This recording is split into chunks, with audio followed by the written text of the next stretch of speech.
खोटं बोल पण रेटून बोल हा शरद पवारांचा धंदा असल्याची टीका राधाकृष्ण विखे पाटलांनी केली आहे।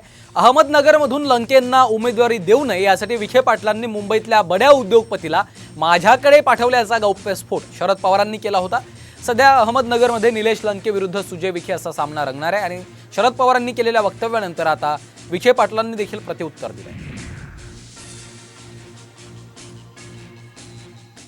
मुंबईच्या एका उद्योगपतीला माझ्याकडे पाठवलं 3 आठवड्याच्या पूर्वी।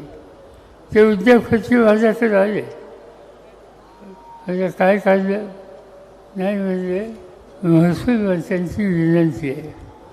म्हणजे महसूल मंत्र्यांची विनंती तुमचा काय संबंध नाही, थोडे आमचे संबंध त्यांचे असतात।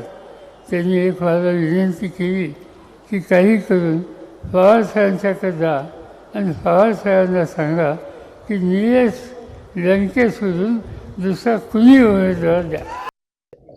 शरद पवार हे ज्येष्ठ नेता आहे, तर म्हणजे आज त्यांनी त्यांच्या कन्याच्या विजयाची चिंता करायची। त्यांनी जे वक्तव्य केलेलं आहे त्याला फार महत्व देत नाही, कारण त्यांचा आतापर्यंत धंदा झालेला आहे खोटं बोल पण रेटून बोल।